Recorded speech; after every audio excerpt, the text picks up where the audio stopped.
So this is my review on Ascendant by Diana Peterfruend, which I finished at some ungodly hour last night. So I would give this book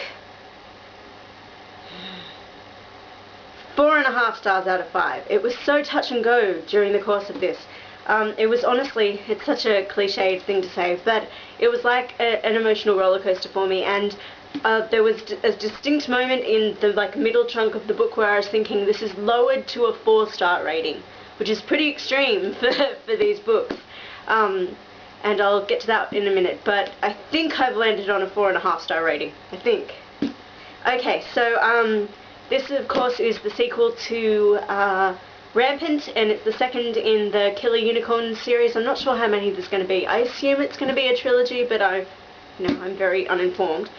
And I have been anticipating this greatly, and I had very high expectations.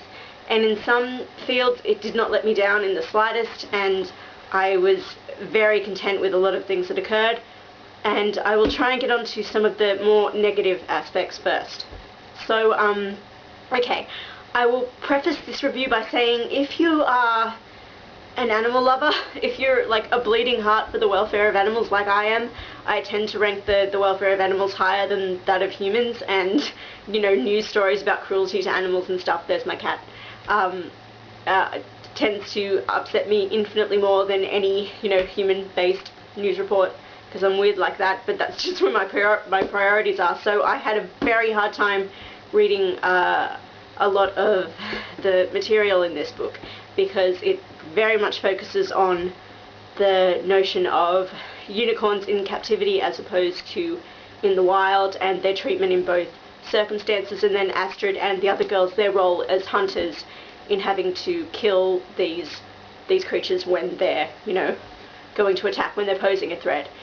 And yeah, it was one of the central themes of this book, and it was dealt with very heavy-handedly in a good way. It was very detailed and quite in your face in moments, and that was supremely effective because it certainly gets to you as a reader, I should hope. I had to put the book down a few times because I was crying so hard. So yeah, that's just a little warning, because it can be tough to read, even though of course we're reading about supposedly mythical creatures. I have yet to see a unicorn in existence, but it's still very upsetting, because that this kind of treatment does happen to animals all over the world, especially when regards to scientific experiments and that sort of thing. So it's a big moral debate, and it's sprinkled throughout the entire book.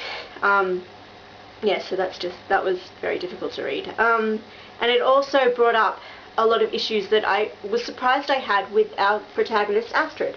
I quite liked her in the first novel. I mean, she was still, I think it's hard to remember that she is a teenager. She's 17, 16 in the first book, and I guess I keep forgetting that because she has quite a mature narrative voice, and she's an intelligent girl.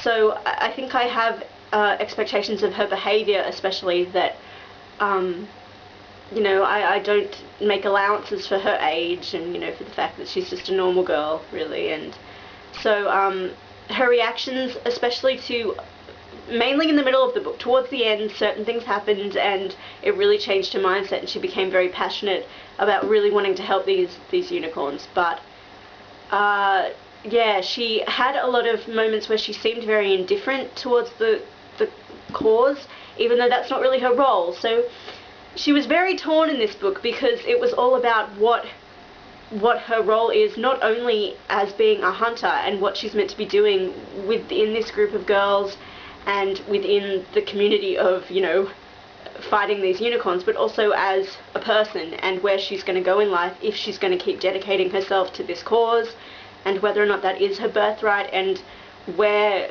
individual choice lies in all of that. So she was very torn, and I should be kinder to her, I suppose, but she was still making some quite stupid decisions, especially with regards to, I have real issues with second books in series feeling like if there isn't already the element of a third wheel in a romance, they have to throw one in. It's like a requirement. And so we meet a male character that we did meet in the first book briefly, and you already know he's a jerk.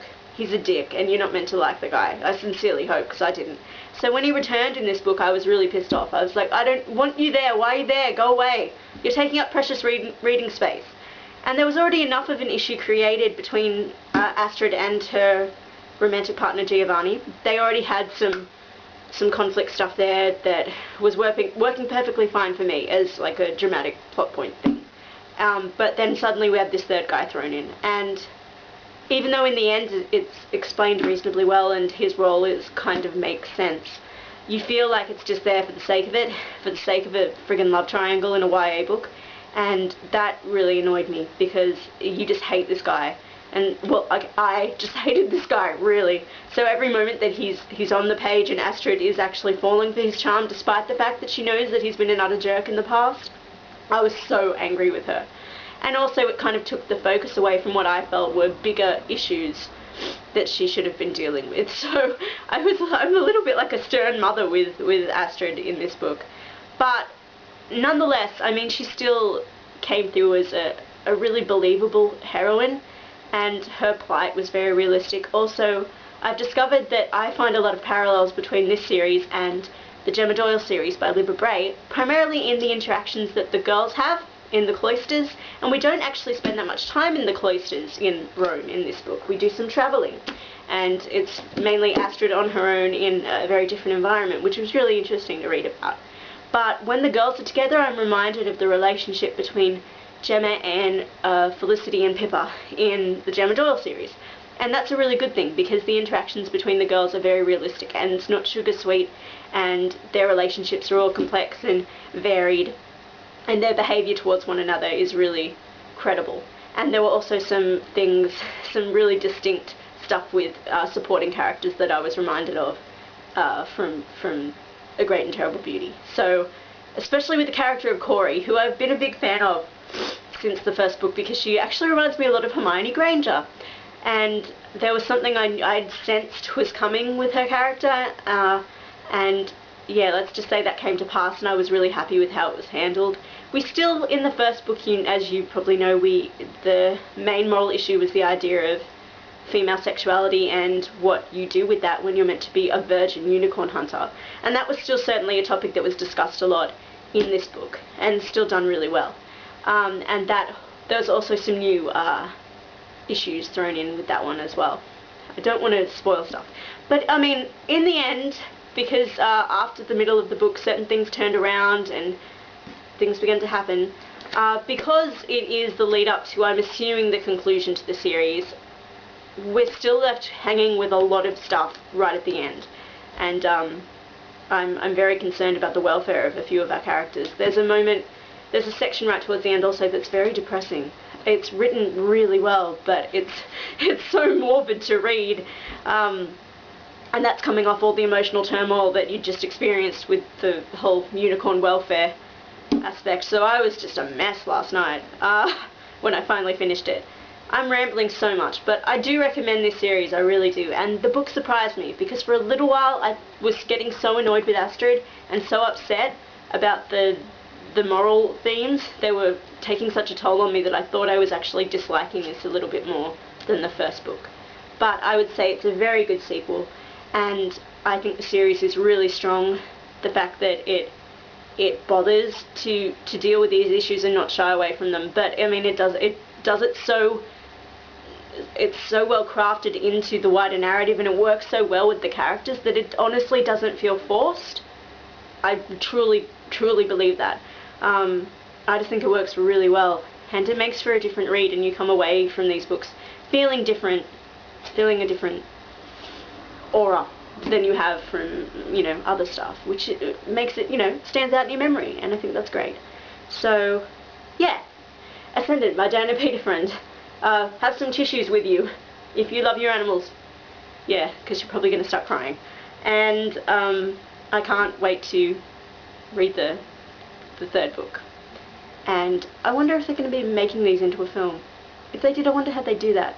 Because it is very graphic, like graphically violent. That's another heads up. So don't read it after you've eaten something. Yeah. But Ascendant by Diana Peterfruend, 4.5 stars out of 5. And I'm very happy that I've read it. Yay!